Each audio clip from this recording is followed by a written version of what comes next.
ke Bawaslu RI sampai per hari ini ada 5 laporan terhadap dugaan pelanggaran. Misalnya adalah soal dugaan sudah tercoblosnya surat suara, diantaranya itu. Sedangkan untuk data laporan yang masuk kepada jajaran di tingkat provinsi, kabupaten, kota, itu belum berproses di kami karena kami pun sedang menunggu informasi dari daerah. Tapi yang masuk ke Bawaslu RI sampai saat ini 5 laporan. Kan bersifat rekap kalau dari tim penanganan pelanggaran.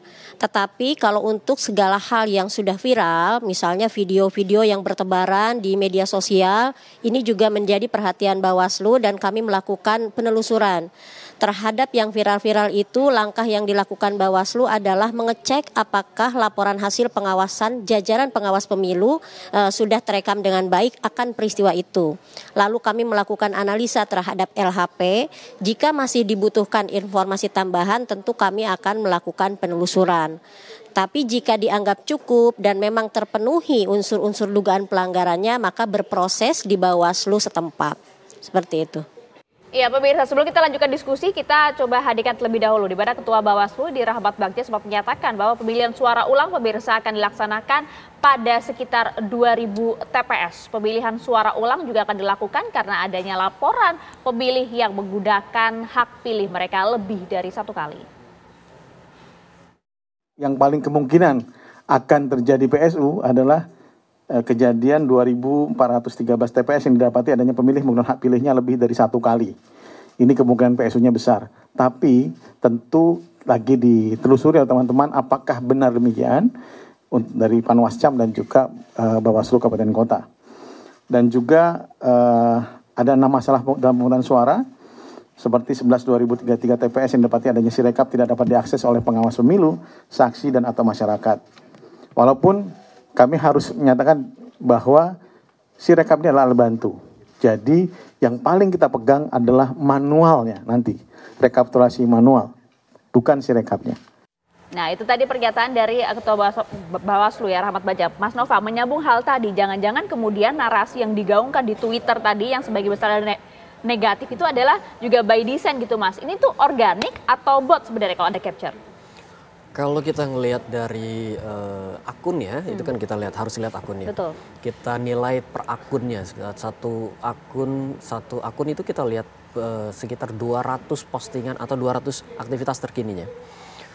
Kelihatan kalau lebih dari 70% aktivitasnya dilakukan oleh akun-akun yang terindikasi organik, bukan akun-akun bot. Jadi yang terlibat ada 12.000. Yang terlibat ada 12 ribuan akun yang berbicara tentang pemilu, terlebih tentang sirekap. Dan itu 70%-nya adalah kita bisa langsung katakan ini terindikasi organik, bukan akun-akun bot. Itu kalau dari ininya ya, bot atau bukannya. Iya. Tapi menarik tadi tuh perbincangannya Mas Bayu. Sebenarnya jangan-jangan di Twitter orangnya marah-marah semua nih. beda dengan di TikTok gitu kan. Kritis Mas. Takut dimarahin ya. Tapi kalau kita memang bandingkan dua kanal itu, akan kelihatan kalau sentimen yang dominan itu memang berbeda. Di TikTok itu kita lihat ada joy atau senang gitu, lalu kaget itu adalah 2 emosi yang paling menonjol di TikTok. Seneng karena kita ngelihat di TikTok itu kan kampanye atau apapun itu dilakukan dengan gaya yang memang menyenangkan gitu. Musiknya menyenangkan, cara menyampaikan menyenangkan dan sebagainya. Itu karena itu emosi joy itu lebih tinggi. Yang kedua biasanya kaget. Kaget itu karena TikTok biasanya juga dijadikan sebagai kanal informasi pertama para Gen Z untuk mencari informasi, untuk mencari berbagai referensi informasinya. Karena itu ketika kita ingat ada yang sangat berbeda antara TikTok dan Twitter itu antara SGIE. SGIE di Twitter negatif sekali, tetapi di TikTok orang ngebahas apa sih itu SGIE, disampaikan dengan cara yang fun dan akhirnya orang jadi tahu, oh ternyata ini penting lah, ini penting loh kayak gitu. Itu emosi itu tinggi tuh, kaget dan joy. Beda sama Twitter. Memang Twitter betul-betul agak bertolak belakang. Memang kalau di Twitter itu memang orang kebanyakan kritis ya itu tadi ya, karena kritis juga jadinya orang mengantisipasi, orang jadinya agak marah-marah dan jadinya juga tingkat kepercayaan atas Kalau kita bicara kecurangan itu jadi lebih tinggi dibandingkan yang ada di TikTok. Oke. Gitu, Mas. Mbak Tika, soal tadi kan Joy udah kelihatan ya kalau di TikTok itu.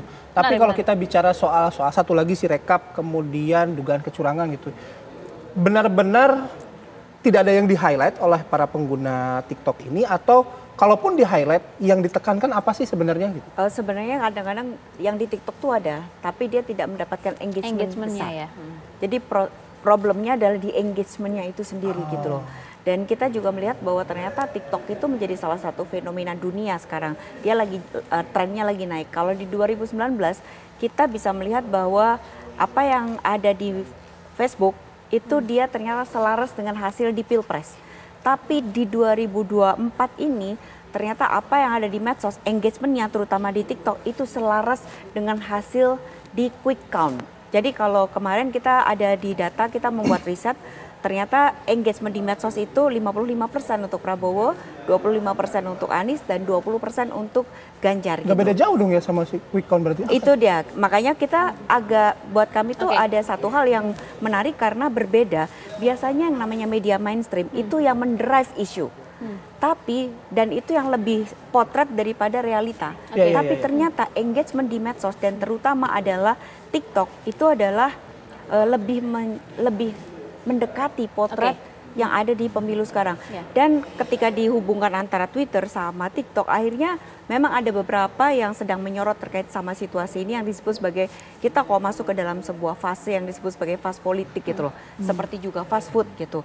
Yang crispy, renyah, bergizi gitu kan. Tapi kurang bergizi, tapi banyak dicari. Itu dia, gitu. menarik Mas Andika, singkat saja. Apakah kemudian perbedaan karakteristik dari setiap platform ini digunakan sebagai strategi juga oleh para tim pemenangan kita ya Mas? Ya, tentu ini bagian dari strategi ya, semua tim menggunakan platform sosial media untuk strategi pemenangan. Ya, menyasar platform yang Tapi mana kalau tadi gitu saya mau highlight Mbak ya, berarti antara narasi kecurangan, isu kecurangan plus isu non kecurangan itu lebih besar narasi yang non kecurangan, Mas. Ya, ini juga kalau kita lihat berarti memang sentimen ataupun percakapan di sosial media itu lebih cenderung ya sudah ingin move on saja gitu ya, melihat hasil quick count atau hasil sirekap dan KPU itu sudah mencerminkan situasi akhirnya gitu ya. Apalagi gap quick count itu sudah sangat jauh antara Prabowo 02, 03 dan 01. Nah, ini saya melihat bahwa meskipun ya hasilnya sudah seperti itu, tetapi bukan berarti isu-isu kecurangan ini tidak menjadi perhatian kita. Jadi porsinya untuk meningkatkan kualitas pemilu yang lebih demokratis. Tetap harus diberikan porsi seperti itu. Oke, menarik. Ya, itu kan bagian juga dari dari pengawasan check balance civil society ya Mas ya terhadap penyelenggaraan pemilu ya. Meskipun kecil, tetap harus diberikan perhatian besar ya isu kecurangan itu supaya pemilu kita bisa lebih demokratis dan lebih berkualitas ke depan. Ya, check and balance itu tadi ya. Terima kasih banyak Mas Andika, Mbak Tika, terima kasih juga Mas Nova atas waktunya di Apa Kabar Indonesia pagi hari ini. Ya, ini menjadi akhir perjumpaan kita di Apa Kabar Indonesia pagi. Namun sesaat lagi akan hadir program Presiden Pilihan Rakyat bersama rekan kami Anggia Eboni. Saya Bayu Andrianto. Saya Maria Segaf, kita berdua pamit, pemirsa kami kabarkan Anda tentukan. Terima kasih atas perhatian Anda, sampai jumpa.